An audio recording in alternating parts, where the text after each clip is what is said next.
9월 중순입니다. 가을의 입구에 들어서니 하늘이 유독 푸르게만 느껴집니다. 그러다 보니 한 시인이 이 가을의 드높은 하늘을 보며 노래했던 한 구절이 생각납니다. 바로 계절이 지나가는 하늘에는 가을로 가득 차 있습니다 라는 구절입니다. 여름에서 가을로 계절이 지나가는 요즘 하늘은 마치 그와 같은 파란 가을로 가득 차 있습니다. 여러분은 이 가을에 드높은 하늘을 올려다보면 어떤 생각이 드시나요? 저는 이 따끔한 하늘을 올려볼 때면 한없이 크신 하나님의 품 안에 내가 고이 감싸 안겨있는 느낌을 받곤 합니다. 그러다가 또 저녁이라는 시간에 닿아 하늘빛이 따뜻해지기라도 하면 하나님의 그 온기가 더욱 세상을 감싸고 있는 기분을 느낍니다. 그리고 이제 밤이 되어 하나 둘 별들이 켜지고 보이지 않았던 우주의 얼굴이 드러나면 가늠할 수 없는 하나님의 크심이 이 작은 나라는 존재에 감동이 되어 찾아오곤 합니다.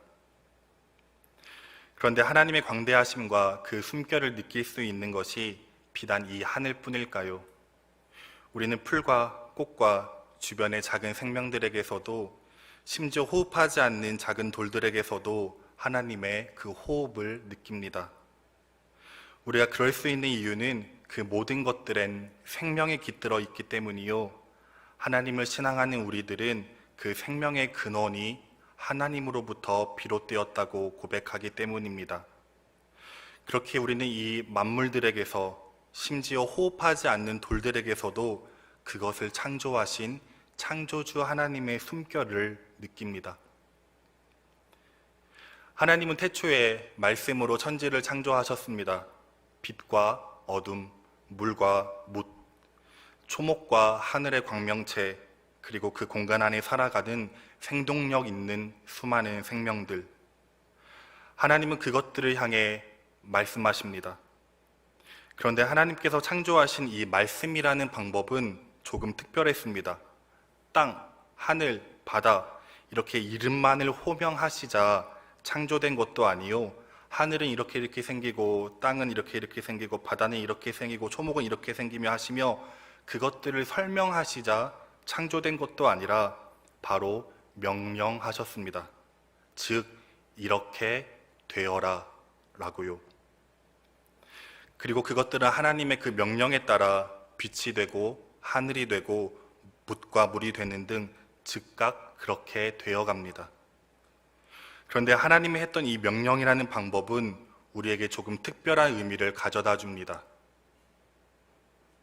만약 빛, 하늘, 땅 이처럼 그 이름들을 호명하자 그것들이 창조되었다면 거기에는 그 존재에만 의미가 있을 것입니다. 그런데 하나님이 말씀으로 창조하시는 그 방법은 다시 말해 호명도 설명도 아닌 명령이었습니다. 즉 창조란 그 존재에서 머무는 것이 아니라 그것을 넘어 명령대로 되어 가는 것, 즉 그 목적에 의미가 있다는 것입니다. 그렇게 그 모든 피조세계는 하나님의 말씀에 따라 그 창조됨에서 그치지 아니하고 그 명령에 따라 그렇게 되어가는 과정을 거쳤습니다. 나뉘라 하니 나뉘었고 드러나라 하니 드러났으며 생명을 내라 하니 땅은 초목을 내었고 번성하라 하니 바다와 하늘과 땅의 생명들은 그에 따라 충만히 번성해 나갔습니다. 있으라 하니 있었던 그 존재에서 끝나는 것이 아니라 그렇게 되어감까지의 과정, 바로 이것이 하나님의 창조였으며 그 하나님의 창조는 하나님의 일방적인 선포에서 끝났던 것이 아니라 그 명령에 피조물들이 순복함으로 함께 완성해 나갔던 과정이었습니다. 그리고 하나님의 명령에 따라 순복하며 그렇게 되어가는 것, 성경은 이를 가리켜 이렇게도 부릅니다. 바로 언약입니다. 언약은 히브리어로 베리트라는 단어를 사용하고 이 단어는 다음 주 두 번째 언약 시리즈 설교 시간에 노아 언약 때에 이르러서야 성경에 처음으로 등장하는 단어입니다. 하지만 오늘 이 창조기사에서 언약이라는 이 단어가 직접적으로 드러나지 않더라도 태초의 이 과정은 하나님의 창조이자 동시에 우리와 맺은 언약임을 분명히 드러내고 있습니다. 왜 그러한 것인지 이 언약의 의미에 대해 계속해서 살펴본다면 우리는 보통 언약에 대해 생각하기를 언약은 서로 합의하고 동의하며 맺은 것을 언약이라고 생각합니다. 한쪽이 말합니다. 내가 너한테 이렇게 해줄 테니 너는 나에게 이렇게 해줄래? 다른 쪽도 말합니다. 알겠다. 내가 너에게 그렇게 해줄 테니 너도 분명 그렇게 해주렴. 이처럼 쌍방의 합의가 있고 그러하겠다는 양측의 동의가 있어야만이 우리는 그것을 언약이라고 생각한다는 것입니다. 한쪽이 일방적으로 주도권을 가지고 쌍방의 동의 없이 맺는다면 그 언약은 불공평하고 불합리하며 한쪽을 무시했다고 할 수 있을 것입니다. 하지만 앞으로 살펴볼 6주간의 언약은 쌍방이 그 내용을 합의하고 맺은 언약에 대해 말하고 있지 않습니다. 한쪽이 일방적으로 맺은 언약입니다. 즉 하나님은 우리의 어떠한 동의도 거치지 않으시고 모든 피조 세계에 일방적으로 맺은 언약이라는 것입니다. 우리는 이 언약의 내용에 대해 합의한 적이 없었습니다. 언제나 언약은 하나님으로부터 시작되고 그분이 주도권을 가지고 계십니다. 그렇게 생각해보면 하나님과 맺은 이 언약의 특성은 참으로 불합리하고 강압적으로 보이며 우리에게 불편함을 가져다 줍니다. 그런데 그것이 맞습니다. 이는 지극히 불합리하고 불공평하며 한쪽만을 위한 언약입니다. 그런데 우리가 생각하는 그 대상이 다릅니다.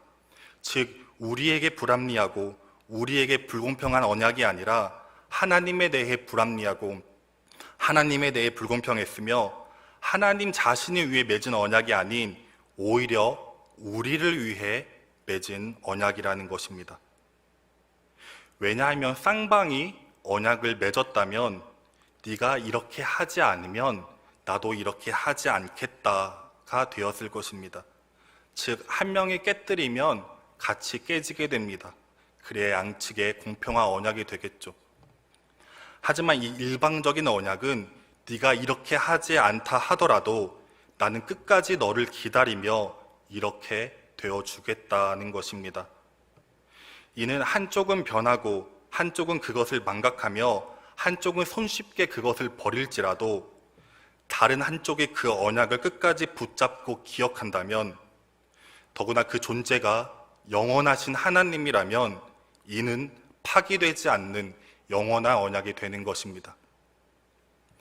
그렇게 이는 하나님 자신을 위한 일방적인 언약이 아니라 지극히 우리를 위한 일방적인 언약이요 우리의 동의를 구하지 않았기에 우리를 무시한 행동이 아니라 우리가 하나님을 무시하며 오히려 그 언약을 깨뜨렸다 할지라도 영원하신 하나님은 끝까지 우리를 붙들겠다는 그 보이지 않는 사랑이 그 안에 담겨 있는 것입니다. 이렇다 하나님의 창조는 그분의 사랑을 토대로 하는 바로 이 위대한 언약으로부터 시작되었습니다. 그렇다면 이 본문에서 나오는 언약의 구체적인 그 내용은 무엇일까요? 도대체 하나님은 그 창조 때에 우리와 어떤 내용의 언약을 맺은 것일까요? 그에 대해 오늘 본문 27절은 이렇게 말씀합니다. 하나님이 자기 형상, 곧 하나님의 형상대로 사람을 창조하시되 남자와 여자를 창조하시고 하나님께서 피조물들을 창조하시며 명령하셨듯이 사람도 창조하시며 이렇게 명령하셨습니다. 하나님의 형상대로 되어라. 앞서 하나님의 창조에는 그 목적의 의미가 있다 말했습니다. 그렇게 사람이란 하나님의 형상대로 되어가는 존재가 바로 사람이라는 것입니다. 사람은 바로 그런 존재입니다. 이 땅에 태어났다고 해서 그것이 하나님이 창조하신 사람이 아닙니다. 하나님의 형상이 되어야 합니다. 그것이 우리가 지켜야 할 언약의 내용이요 사람이라는 우리의 가장 근원적이고 근본적인 존재론적 언약입니다. 그렇다면 그런 질문이 생깁니다. 형상이라는 것, 그것은 외형의 모양과 모습. 그렇기에 눈, 코, 입, 손발 등을 가진 사람이 더 무엇이 될 필요가 있는가 하고요. 사람은 태어난 그 즉시 이미 하나님의 형상으로 완성된 것은 아닌가 하는 그런 질문 말입니다. 그런데 이에 대해 우리가 되어가야 하는 그 하나님의 형상, 그 구체적인 모습에 대해 다음 절이 분명하게 말해줍니다. 28절입니다. 하나님이 그들에게 복을 주시며 그들에게 이르시되 생육하고 번성하여 땅에 충만하라. 땅을 정복하라. 바다의 물고기와 하늘의 새와 땅에 움직이는 모든 것들을 다스리라 하시니라. 이 28절의 의미를 먼저 셋째 날 창조를 통해 본다면, 셋째 날 하나님은 땅에게 풀과 씨 맺는 채소와 각기 종류대로 씨 가진 열매 맺는 나무를 내라 명령하셨습니다. 그랬더니 땅은 그것을 내었다 말씀합니다. 그런데 이 과정을 한번 생각해 봅니다. 땅이 자신에게 들어오는 씨앗들을 받아들입니다. 그리고 그것들이 햇빛에 마르지 않도록, 다른 요소들에 상하지 않도록 고이 감싸 품습니다. 그뿐만이 아닙니다. 자신 안에 있는 그 양분과 수분으로 씨앗이 생명을 키워나갈 수 있도록 도와줍니다. 그리고 그 씨앗이 결국 움을 터뜨려 자신을 가르고 올라갈지라도 땅은 그것을 마다하지 않습니다. 그리고 그 줄기는 자라나 열매 맺는 거대한 나무가 되어 계속해서 그 뿌리가 땅을 파고든다 할지라도 땅은 그 나무를 위해 끊임없이 자기 자신의 공간을 내어줍니다. 바로 이것이 땅이 하나님의 명령에 따라 궁극적으로 생명을 내는, 즉 그 땅이 되어가는 모습입니다. 마찬가지 여섯째 날 하나님은 사람에게 하나님의 형상대로 되어라 말씀하시고 그들에게 복을 주시며 온 땅에 충만할 것과 그 모든 생명들을 다스리라 명령하셨습니다. 그렇기에 사람이란 앞서 땅이 그렇게 되어갔듯이 하나님의 형상대로 되어가는 것이며, 그 실체는 피조세계의 다스림에 있다는 것입니다.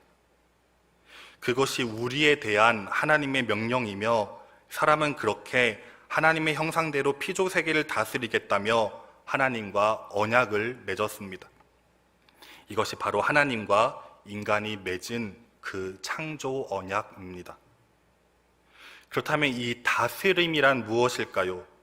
우리는 이 다스림을 생각할 때에 어떠한 피라미드의 꼭지점에 서서 그 아래에 있는 무언가를 힘으로 통치하는 수직적인 다스림을 생각하곤 합니다. 그런데 여기서 우리가 다시 생각해 봐야 할 것이 있습니다. 사람에게 명령하신 이 다스림은 하나님의 형상이 구체적으로 드러나는 표입니다. 즉 다른 말로 하면 하나님이 실로 그런 방식으로 우리와 세상을 다스리냐는 것입니다. 하나님이 우리를 다스리시고 하나님이 피조세계를 다스리시는 방법이 수직적인 방법이요, 소위 말해 갑질하듯이 힘으로 찍어 누르는 그런 방법이냐는 말입니다. 그런데 그러한 방식이 결코 아님을 하나님의 그 다스림을 경험한 우리들은 분명히 잘 알고 있습니다. 하나님, 우리가 태어나는 순간부터 지금까지 그러한 방식으로 우리를 다스리지 아니하셨습니다. 이곳에서 아마 그러한 다스림을 경험한 분은 아무도 없을 것입니다. 하나님의 다스림은 실로 부드럽고 고요하며 강압적이지 않으시고 참으로 인격적이셨습니다. 그것이 하나님의 다스림이셨습니다. 이는 다스리다라는 단어의 원어적 의미를 통해서도 분명히 알 수 있습니다. 이 다스리다라는 단어의 원어적 의미는 다스림을 받는 자들의 행복을 위한 돌봄이라는 의미를 가지고 있습니다. 실로 위계적인 다스림이 아니요, 제왕처럼 군림하는 다스림도 아니요, 행복을 위한 돌봄이라는 것입니다. 돌봄 말입니다. 그렇다면 이 돌봄이라는 것이 무엇일까요? 저는 이 돌봄에 대해서 이렇게 정의해 보고 싶습니다. 바로 그것이 그렇게 되도록 돕는 것이라 말입니다. 무언가를 돌본다는 건 그렇습니다. 그 존재가 상하지 않고 그 생명이 무시받지 않도록 그 존재가 그 존재되고 그 생명이 그 생명 될 수 있도록 돕는 것입니다. 땅이 그 씨앗을 돌봐 하나님의 명령대로 씨 가진 열매 맺는 나무를 맺을 수 있도록 돕듯이 바다가 그 안에 숨쉬는 물고기들을 그렇게 충만해질 수 있도록 돕듯이 하늘이 그 품에 나는 새들을 그렇게 자유할 수 있도록 돕듯이 사람은 이 땅과 바다와 하늘에 사는 모든 것들을 그 모든 것 될 수 있도록 도와라 창조되었으며 실로 사람은 이에 대해 아멘하며 언약을 맺었다는 것입니다. 이것이 사람이며 바로 이것이 하나님의 형상됨입니다. 그런데 여기서 또 그렇다면 무엇으로 그 존재가 그 존재 될 수 있도록 돕느냐는 말입니다. 도대체 우리는 무엇을 가지고 있기에, 우리는 무엇을 할 수 있기에, 우리는 무엇으로 그 존재를 도울 수 있는 것일까요?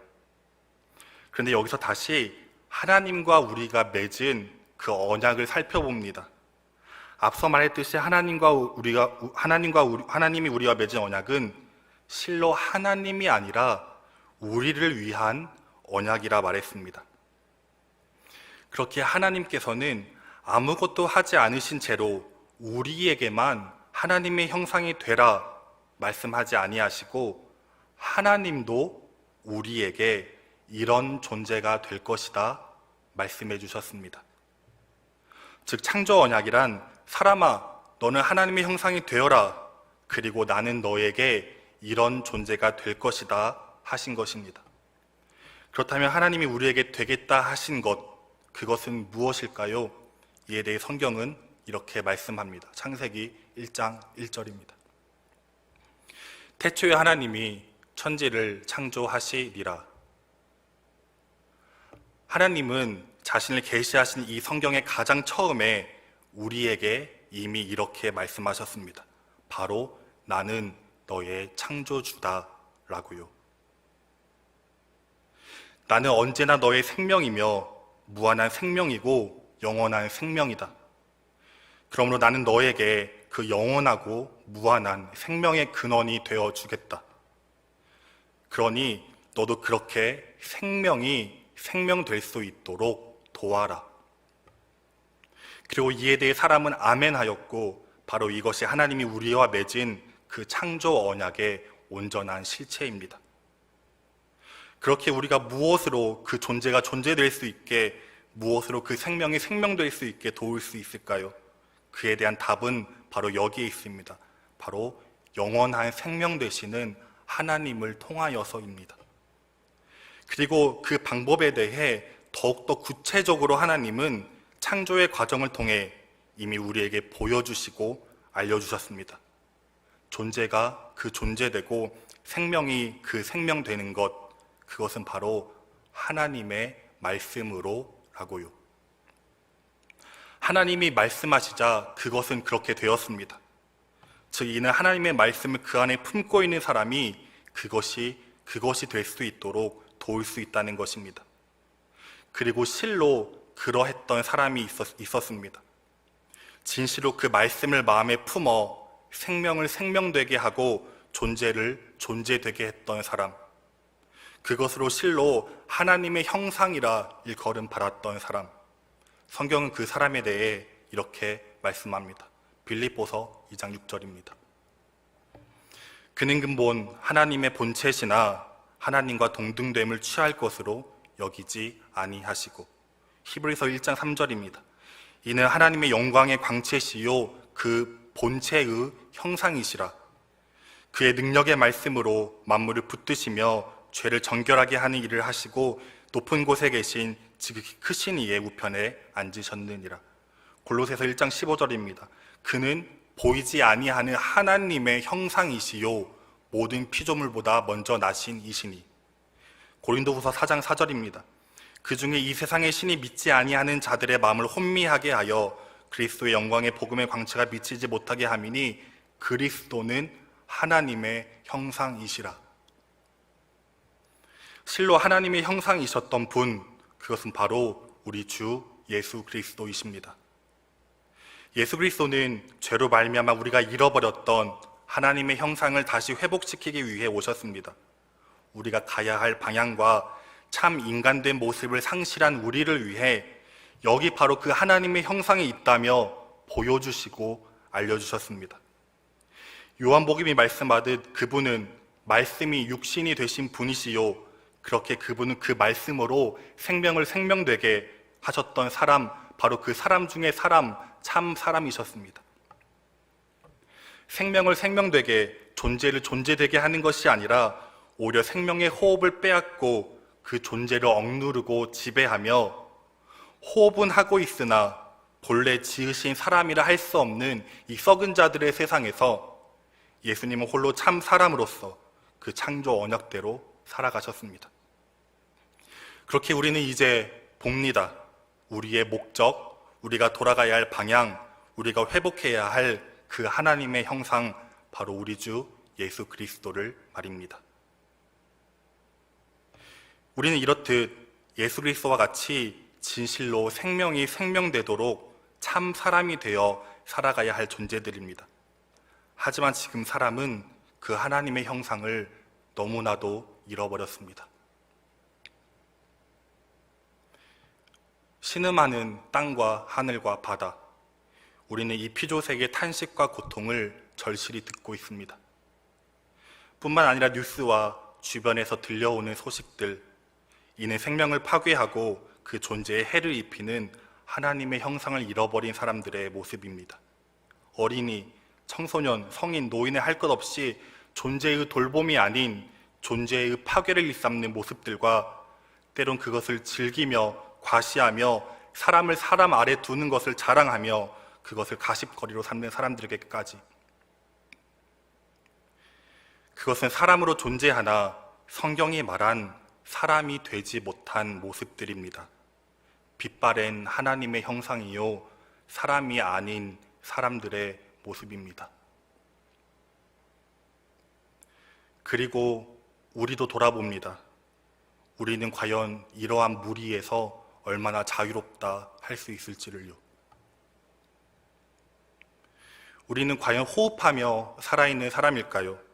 아니면 호흡은 하지만 사람이라 할 수 없는 사람일까요? 그런데 다시금 길은 있습니다. 하나님의 말씀을, 예수 그리스도의 그 심장을 우리 마음에 품고 살아가는 것입니다. 그것을 통해 우리 자신도 죽음에서 생명으로 옮겨질 뿐만이 아니라 다른 이들도 죽음에서 생명으로 옮겨지도록 돕는 것, 그것이 다시금 우리가 참 사람으로 되어가는 회복의 길입니다.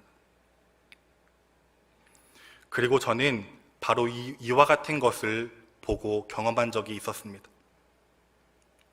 한 3년 전쯤에 코로나의 팬데믹이 없던 시절 한 달에 한 번 거리의 천사들이라는 노숙인 사역에 동참했었습니다. 갈 때마다 하나님이 주시는 마음이 달랐는데 어느 날은 그곳에 계신 사람들이 이렇게 보이는 것입니다. 바로 살아있는데 죽은 것처럼 말입니다. 거리의 천사들 목사님은 종종 이런 말씀을 하셨습니다. 이분들에게 가장 부족한 것이 의지라고 말입니다. 이분들이 이러한 삶에서 일어나겠다는, 회복되겠다는 의지가 전혀 없다는 것입니다. 의지만 있다면 나라에서 지원도 있고 단체에서 도울 수 있는데 이들은 그냥 이렇게 거리에서 먹고 걷고 자며 살아간다는 것입니다. 그래서 그분들을 위해 기도할 때마다 1순위로 늘 의지를 위해 기도했었습니다. 가만히 초점 없이 앉아있는 분들, 삶에 아무런 의욕이 없는 분들, 그분들의 그런 모습은 분명 호흡하며 심장은 뛰고 있으나 제 눈에 마치 생명이 꺼진 듯 보였습니다. 그리고 저는 생각을 정리하고 싶을 때면 간혹 한 공동묘지에 종종 가는데 그 거리의 천사들 사역을 한 후 딱 일주일 뒤에 문득 그곳이 생각이 나고 왠지 가고 싶은 마음이 들어 그 공동묘지에 찾아갔습니다. 특이하죠, 공동묘지 간다는 것이. 그리고 그곳의 이름은 바로 양화진 외국인 선교사 묘원입니다. 가끔 제 소명을 다시금 돌아보고 제 마음을 정리하고 싶을 때마다 가곤 합니다. 모르는 분들이 있을 거다 잠시 소개를 한다면 100여 년 전 조선 땅에 선교하러 오셨던 수많은 선교사님들의 그 무덤이 있는 곳입니다. 아마 많이 들어봤을 법한 언더우드나 아펜잘러 선교사님의 무덤도 이곳에 있습니다. 조금 늦은 오후 시간이었는데 그날따라 날씨가 참 좋았습니다. 그렇게 묘원을 돌며 비석에 새겨있는 글들과 그분들이 한국 땅에 심어놓은 씨앗들을 읽어봅니다.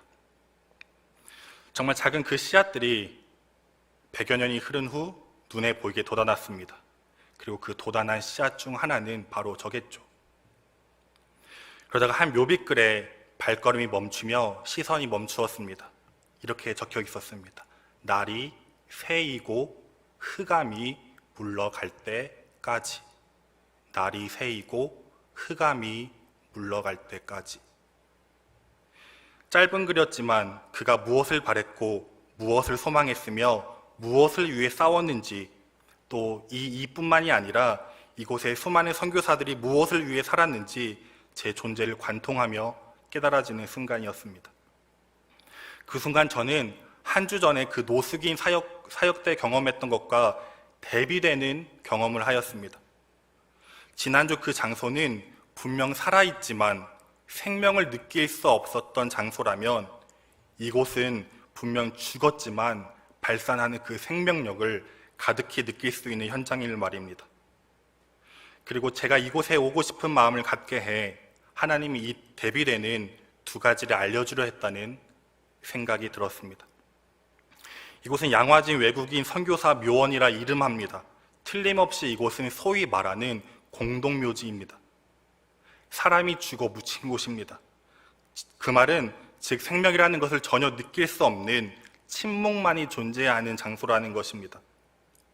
하지만 이곳엔 그다시 여성들과 아이들과 노비와 종들을 위해 그 존재가 존재되고 생명이 생명되어 그들이 하나님 안에서 참 생명을 얻어 살아갈 수 있게 하고자 했던 그분들의 삶들, 인권이 유린당한 조선의 사람들을 위해 함께 그 독립을 지지하고 위협 가운데서도 신문을 내며 그 소식을 알리고자 했던 행적들, 하나님의 말씀을 가슴에 품고 국적과 인종과 언어를 초월하여 참 사람으로 살았던 사람들, 그분들 안에 있던 그 하나님의 생기가, 그 생명력 있는 호흡이 지금도 나에게 전해지고 있음을 느끼게 되었습니다. 사람은 무엇으로 살며 무엇을 향해 살까요? 그것은 바로 하나님의 말씀을 품고 생명을 향해 살아가는 것입니다. 그렇게 우리 이 창조 언약을 다시금 생각합시다. 하나님은 우리와 맺은 이 언약을 지금도 기다리고 계십니다. 한쪽은 파기하고 한쪽은 잃어버리고 한쪽은 무시했다 할지라도 하나님이 여전히 그 자리에서 하나님 되시며 우리가 그 말씀을 가지고 생명을 위해 살아가는 참 사람이 되도록 언약을 맺고 기다리십니다. 그리고 우리가 돌아와 그 말씀을 가지고 살아갈 때 우리는 다시금 하나님의 형상을 회복하며 그 예수 그리스도를 표대 삼아 그 참 사람의 길로 걸어가게 될 것입니다. 우리가 신앙 공동체 생활을 한다 하지만 교제만 있지 말씀을 잃어버린 모습을 종종 보게 됩니다. 교제만 사모하지 말씀은 그처럼 여기지 않는 모습을 말입니다. 하지만 이 시간을 통해 진정 다시금 결단하고 기억합시다. 하나님의 말씀이 그것을 그렇게 되게 만듭니다. 하늘이 하늘 되고 땅이 땅 되며 초목이 초목 되게 말입니다. 그리고 우리가 말씀을 품고 살아갈 때 바로 그 하나님의 사역에 동참하며 생명이 생명될 수 있도록 돕습니다. 그렇게 분명 호흡하며 숨쉬며 움직이고 있으나 실상은 빛바랜 사람의 모습이 아니라 우리를 움직인 그 영원한 생명의 말씀이 여러분들을 통해 진정 상한 자를 일으키고 무너진 자를 회복시키며 절망에 빠진 자들에게 소망을 불어 넣을 수 있기를 소망합니다. 그리고 오늘 이 말씀은 또한 수많은 생명을 일으키자는 그런 거창한 삶을 살아야 한다는 말씀이 아닙니다. 지금 우리는 되어가는 과정 가운데 있습니다. 그렇게 작지만 한 발 한 발, 미약하지만 한 발 한 발, 정말 작은 말씀이라도 서툴더라도 그것을 붙들며 생명을 위해 살아가고자 하는 우리 높은 뜻 정의교회 청년분들이 되길 간절히 소망합니다. 이 시간 다 함께 일어나셔서 파송의 찬양 함께 찬양하겠습니다.